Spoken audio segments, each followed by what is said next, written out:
The Four Noble Truths, as you all may know, the Four Noble Truths are really core Buddhism. Whatever tradition you practice, the Four Noble Truths is going to be part of that.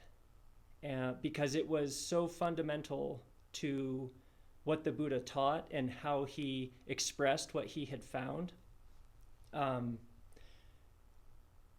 The first sermon that he gave,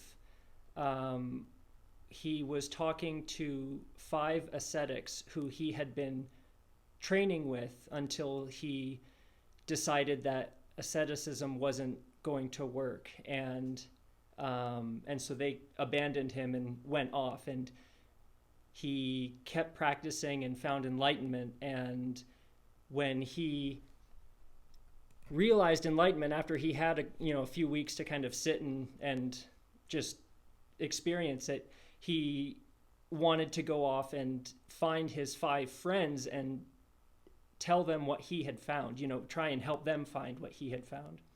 And so what I'm going to quote from is from that sutra where the Buddha is talking about the Four Noble Truths to these 5 ascetics. And what I'm going to do is I'll read a quote for each of the Noble Truths from the sutra, and then when I was reflecting on it, there are some things that came up for me as when I was reflecting on it that seemed good to talk about. And one overall thing is how my teacher would often point out about the Four Noble Truths is that the Buddha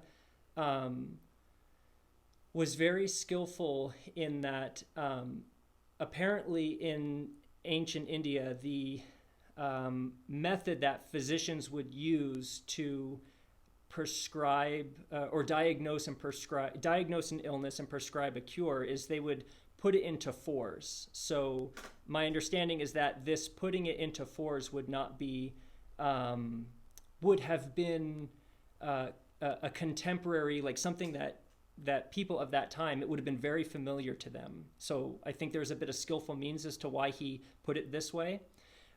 So again, as my teacher would say, the ancient Indian physician would say, number 1, what's the disease?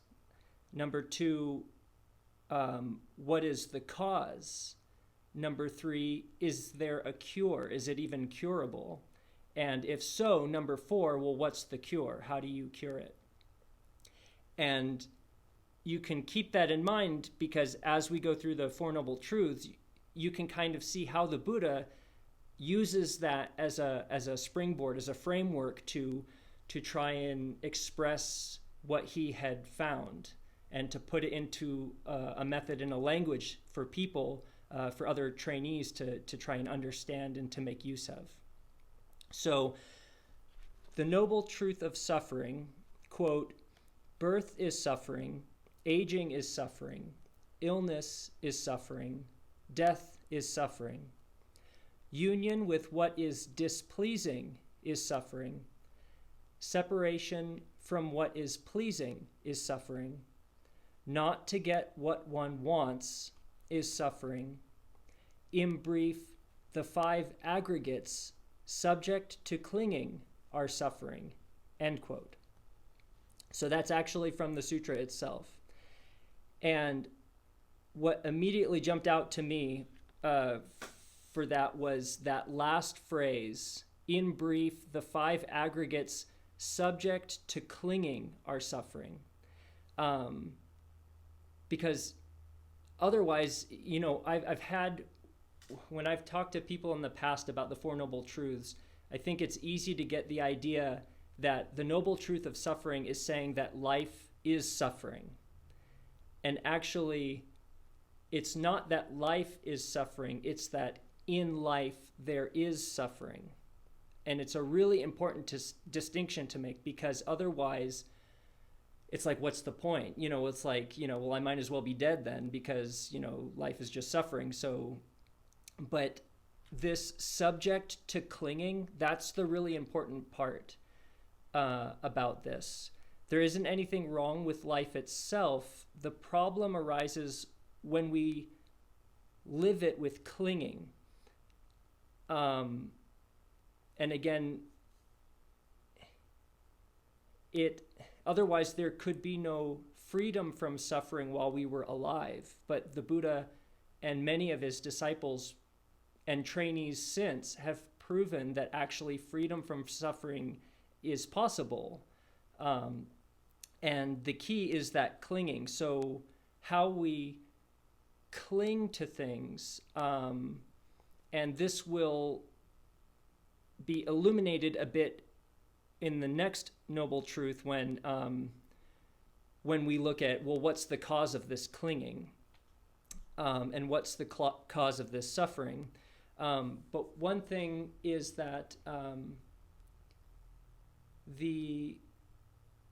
if you all have ever heard of the 3 seals of existence, what the Buddha called the 3 seals of existence, anicca, dukkha, and anatta. So impermanence, suffering, and no self.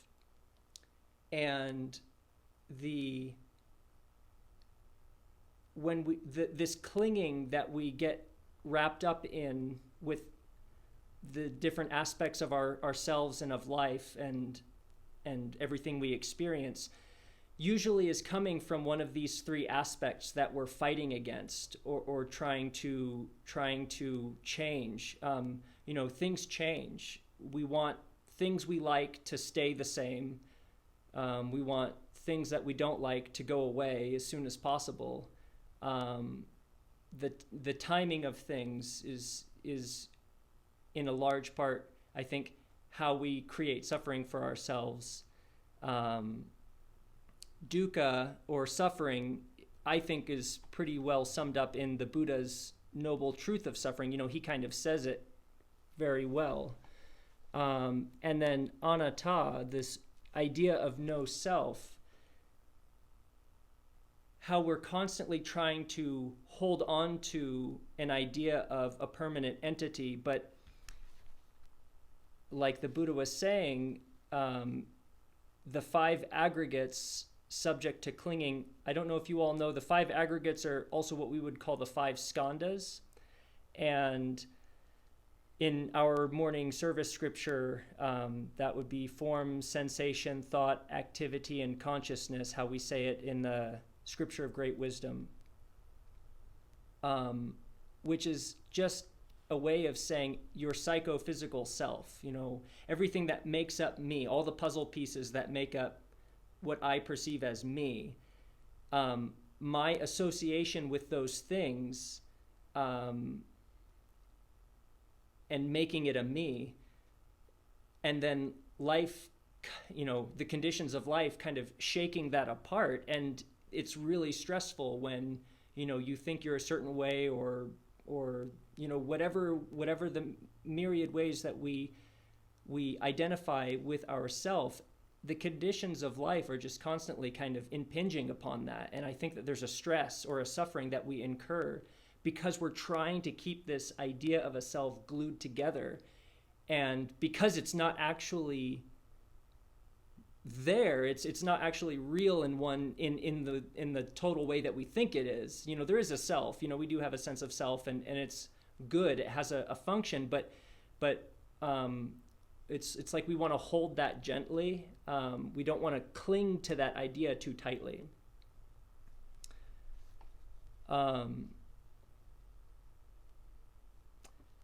The second noble truth, the noble truth of the origin of suffering.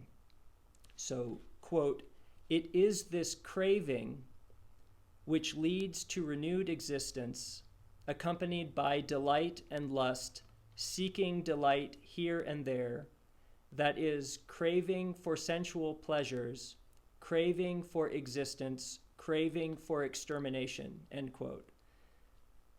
And notice how the clinging has become the word craving. And I don't want to get too technical, but I'm sure you all might have heard of the chain of dependent origination, and which is another very important part of the Buddhist teaching. And I don't want to go into that because that's very intricate, but the main point I want to make is how the links on that chain, so 1 leads to 2, leads to 3, leads to 4, leads to 8, leads to 12. It's a circle. And craving leads to clinging. And I found that really interesting when I was thinking about this, about how the origin, okay, so now we're looking at number 2 on the ancient Indian physicians list, what's the cause? And the Buddha is saying the cause is the craving. And it's the craving that leads to the clinging, and the clinging to the aggregates, to the skandhas, to life as we want it to be, which is causing the stress and the suffering.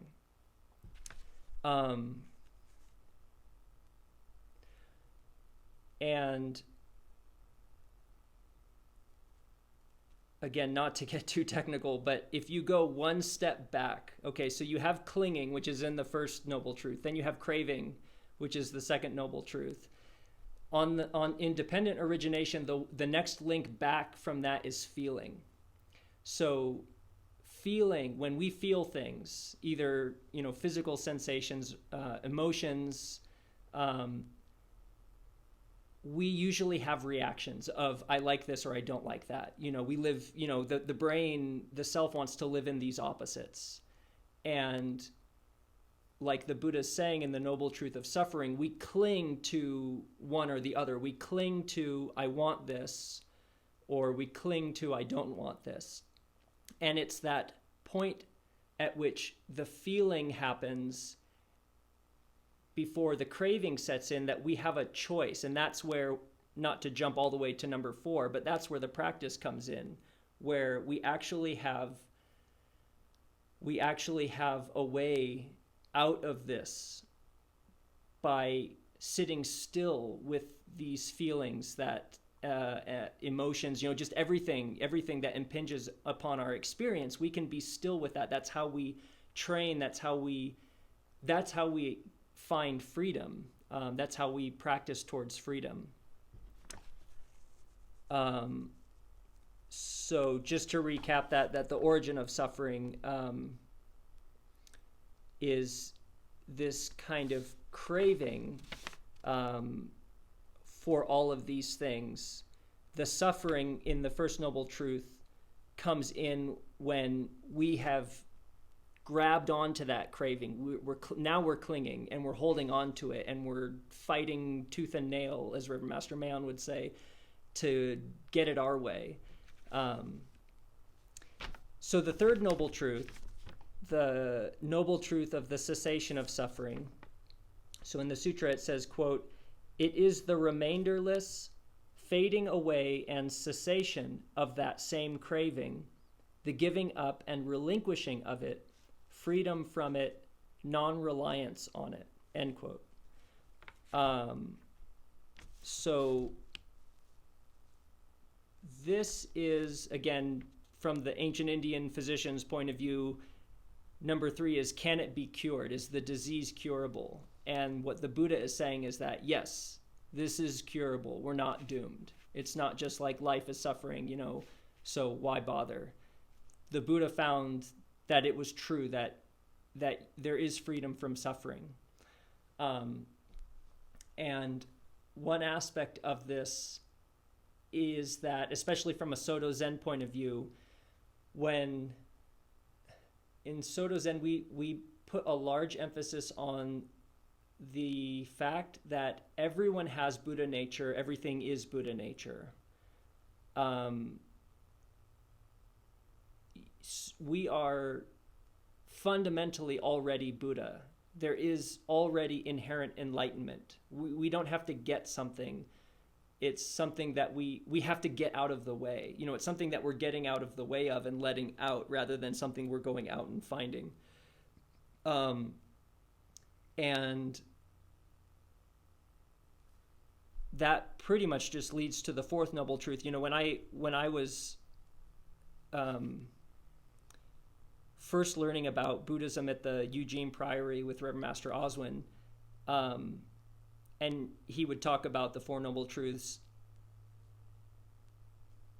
my memory, I'm sure he went into detail on a lot of these, but my memory is that the third noble truth was the shortest one, because the important thing was, peace is possible, which leads, you have Buddha nature, you're already Buddha, which leads to the fourth noble truth, which is to say, like, okay, well, if I'm already Buddha, if I'm already enlightened, then why am I still suffering? And then in the fourth noble truth, the Buddha kind of lays out, well, it's just about how we have to change how we live our lives. We just have to live life, differently. So the noble truth of the way leading to the cessation of suffering, quote, "It is this noble eightfold path that is right view, right thought, right speech, right action, right livelihood, right effort, right mindfulness, right meditation," end quote. And my understanding is that Reverend Margaret's going to talk about these things specifically. So I won't say much, but just that within the concept of the Four Noble Truths, this is the cure. This is the ancient Indian physicians, this is number 4 on his or her prescription. What is the cure? Well, the cure is doing the practice in whatever way that manifests, because when you look at these things, it's not the object or property of any one religion, any one way of life. It's just, these are just kind of good, wholesome, fundamental ways of living. For us, in our practice, it's the practice of letting go in daily life. It's, just the simple wish to do better. The precepts come into this. The precepts are a very important part of how we can live, correctly in life without leaving, quote, a karmic wake. When I was a layperson at the Eugene Priory, there was a visiting monk who was staying while Reverend Master Oswin was away. And I asked him once why, because at that point I was living there, and actually I was staying there for a month, and I wanted to, I wanted to be a monk, but I was kind of, testing the waters, and I was kind of living there and going out and working and stuff. And I was just having this intellectual debate all the time with myself of why is this worth it? Why, I was still really attached to the world, but my heart really wanted to be, a monk, and I really wanted to be, living there and doing the practice, all the time. And so I asked him, I said, well, why can't, kind of laughing at myself, why can't I just be happy sitting at home on the front porch, drinking a beer and playing my flute? It's like, why can't I just be happy out there? Just it's like, I have everything that I want, it's like, why am I here? Why can't I just be out there and be happy? And he gave me this great answer. I will never forget it until, just never forget it. He said, because there's a place in you that never gets distracted, right? There's a place in you that never gets distracted. And when he said that, I was just like, whoa, because that shot straight to the core of the issue, that this place, this Buddha nature, something in us knows how to just do a little bit better, just to do a little bit better. Again, not in the sense of a right or wrong, but just how can we cause less suffering for ourselves? How can we cause less suffering for others? And so anyway, when we study the Eightfold Path, it is a way of trying to encompass that idea. It's trying to encompass everything, but you can't spend all day just making a list. So you try and put it into eight parts. But really, it's just saying about, finding this way to live in harmony with your Buddha nature, trying to live in harmony with your true heart. So I think I'm going to pass the torch on to you, unless you want to add anything or think, is there anything No, I think the last thing you said leads right into what I'm saying. Perfect, okay. Where you describe the place that's never distracted. Yes, yeah. And that leads right into the first factor of the Eightfold Path, which is right understanding. It's something in one's heart that knows, even though you don't know. You can't put it into words, you can't see it, you can't maybe express it, but something in you knows truth. And that's right understanding. And of course, right understanding deepens as our practice continues. It deepens and deepens and deepens, never ending. So the Noble Eightfold Path is composed of 8 factors. They're usually stated as right understanding, right thought or intention, and so forth. Well, right doesn't mean right as in right versus wrong. Right means beneficial, causing, helping rather than causing harm. So right understanding, right thought, or sometimes called right intention, right speech, right action, right livelihood, right effort, right mindfulness, and right meditation. 3 of those factors are what you might call outward, and those are speech, action, and livelihood. You do those things in a sense, interacting with the world around you. You do the others too, but the others are more mental, internal, understanding your thought or intention, the effort you make, the mindfulness and the meditation are things you do sort of within, we do them within ourselves. The basis for the Eightfold Path and the precepts, which fit very nicely into the Eightfold Path, for all that is what the Buddha taught as a law of the universe, which is that beneficial action brings beneficial result, and harmful action brings painful result. And so the Eightfold Path and the precepts are a way of practicing in a way that leads to beneficial and helpful results, consequences, rather than painful or harmful ones. I like that it's called a path, because a path makes me think of an unpaved, maybe somewhat rough terrain outdoors, not a road, not a highway, but a path that we walk along, and step after step. So the first factor is right understanding, and I think Reverend Allard described that very well when he talked about that within himself which knew that despite the joy of sitting on the front porch drinking beer and playing the flute, there was something else for him to do, and that is do the practice. And that's whether it's doing the practice as a layperson or a monastic, it doesn't matter. It's doing the practice. And speaking of being happy, I just want to add a little aside. Reverend Master G.U. Kennett used to say, "A dog sleeping in the sun is happy." So she used to point beyond the wish to be happy for the wish for something deeper. So right understanding, right thought or right intention means your aspiration to live in such a way that it produces benefit for self and others, rather than harm for self and others and pain for self and others. Right thought I think of in terms of benevolence.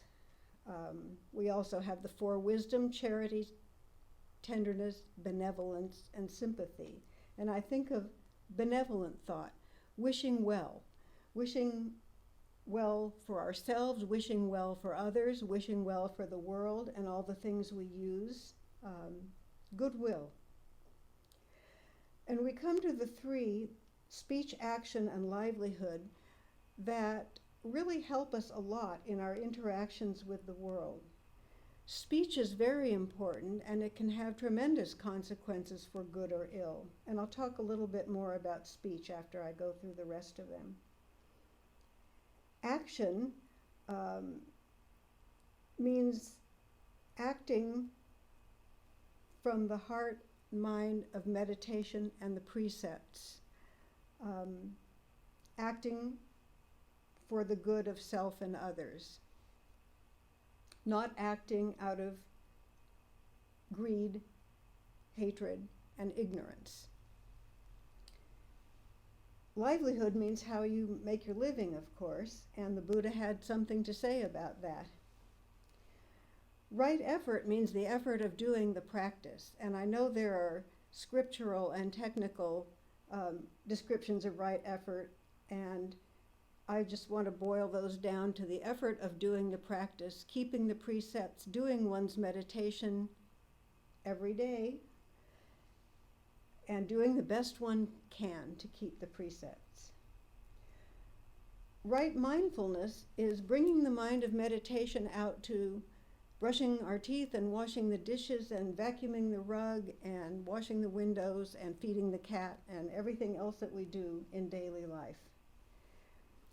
We bring the mind of meditation off the cushion and into the rest of our lives. And that is what is so appealing to me about our particular practice, that we can do it wherever we are and whatever we're doing.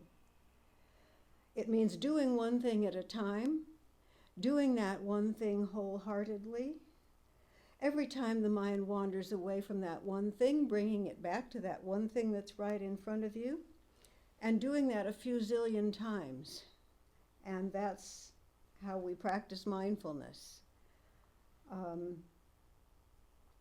Mindfulness is a word that's very popular now, and it can stand for all kinds of things. It can stand for one particular way of practicing that some Buddhists and secular meditators follow, which involves keeping awareness of the breath and so on.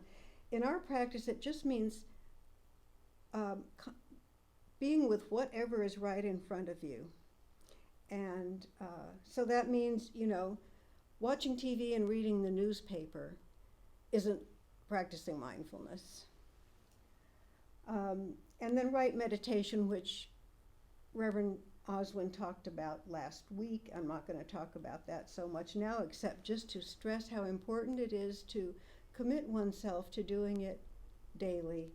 And when we miss a day, to bow and say, I'll do it tomorrow. Okay, so how do we use the Eightfold Path in daily life? I'm going to take an example of right speech. And the Buddha taught that there were 4 kinds of speech to avoid. That is speech that is untruthful, speech that is slanderous, speech that is harsh, and idle chatter.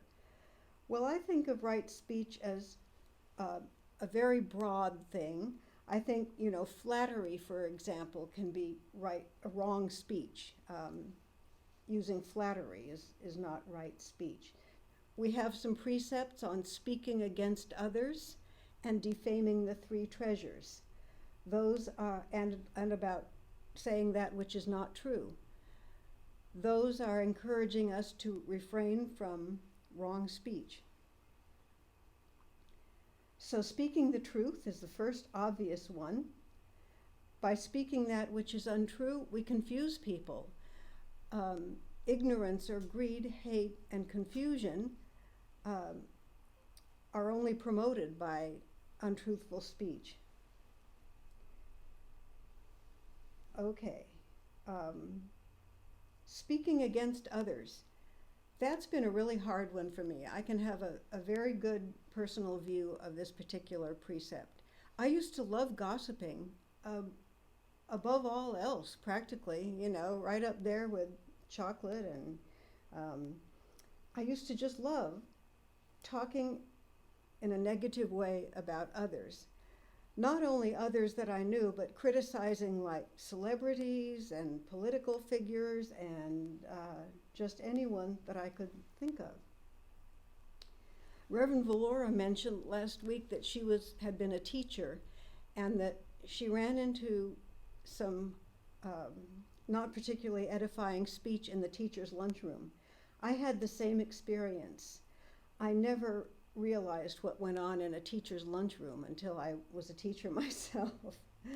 In the particular lunchroom I remember, there were about 15 of us, and all but one had the same political preferences. And this one did her best. But this was some time back.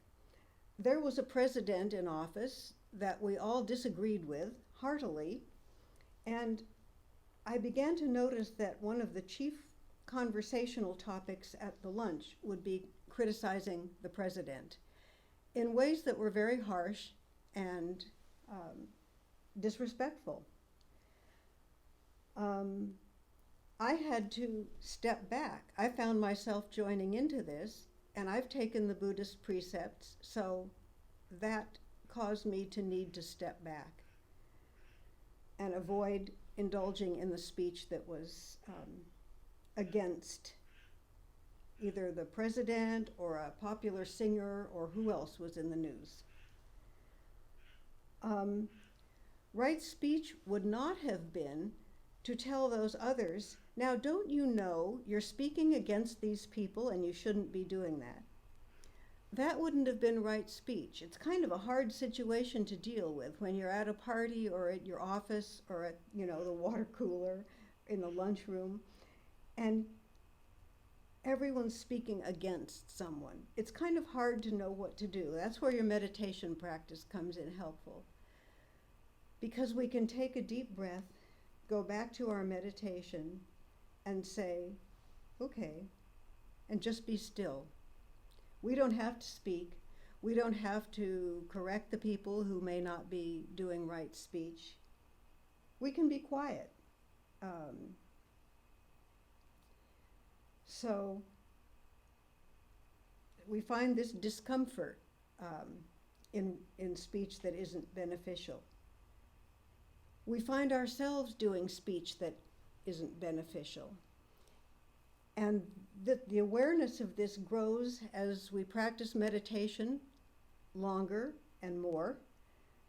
The awareness increases, and we catch ourselves engaging in wrongful speech or harmful speech, unskillful speech, unhelpful speech. And the pain of that grows. The more we meditate and the more we study the precepts and do our best to keep to them, the pain of breaking them grows. So what do we do when we feel that pain? We endure it. That's the expression of the law of the universe, that unhelpful action or speech brings painful consequences. And so we endure it because we brought it on ourselves, and we vow to do better. And we do that a few zillion times. Our habits, our conditioned habits, are very strong, and they're not going to go away just because we want them to, or just because we ask them to once or twice. We don't judge ourselves when our speech is less than skillful, and we become aware of this, we recognize this. We accept that we're human, we accept that we make mistakes, and we vow to do better. The late teacher Shunryu Suzuki Roshi, who founded the San Francisco Zen Center, had a wonderful saying. He said, "We're all perfect as we are, and there's always room for improvement." So that's the spirit in which we practice. So, right speech Right action, of course, would mean a lot of the criminal behavior that we hear about in the news and so on is not right action. We don't steal. We don't misuse sexuality. We don't hit people, you know. Those are not right action. We don't cheat, you know. So those things are not right action. Right livelihood is an interesting one because the Buddha taught several different kinds of things that were not right livelihood. One of them was buying and selling human beings as slaves. So that's obviously not right livelihood. Butchering is not right livelihood. Manufacturing and selling armaments for a profit is not right livelihood. But say there's someone who has a family of 6 children and the 6 children will starve if this person doesn't work as a butcher because that's the only work the person can get. So what do we do in a situation like that? I think Reverend Master Oswin in the last session, the talk that he gave, says that the precepts aren't a rule book of thou shalt not do this, thou shalt not do that. Sometimes we have to do things that we'd rather not do. Like, for example, in order to support a family, we might have to work at a business that isn't perfectly honest. And we take the consequences. You know, we have to, Reverend Master Jiyu said this is a religion for spiritual adults. We have to be prepared to come to things from our meditation, from the foundation of the precepts, and see what's good to do, and take the consequences when we do something unskillful. Okay, that's right speech, action, and livelihood. Meditation is essential to walk on this path. We need to walk in meditation. And it's ceaseless, it's never ending. We don't start off at point A and get to point B. Reverend Master Jiyu used to compare it to going up a mountain in kind of a circular pattern. You start at the bottom of the mountain and go up in kind of a spiral pattern. And in our practice, you never really reach the top of the mountain. It's ceaseless practice.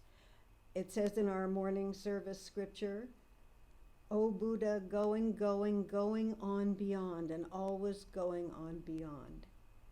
Always becoming Buddha. Hail, hail, hail. So, when we practice the Eightfold Path, we're always becoming Buddha. We're walking in the footsteps of the Buddha.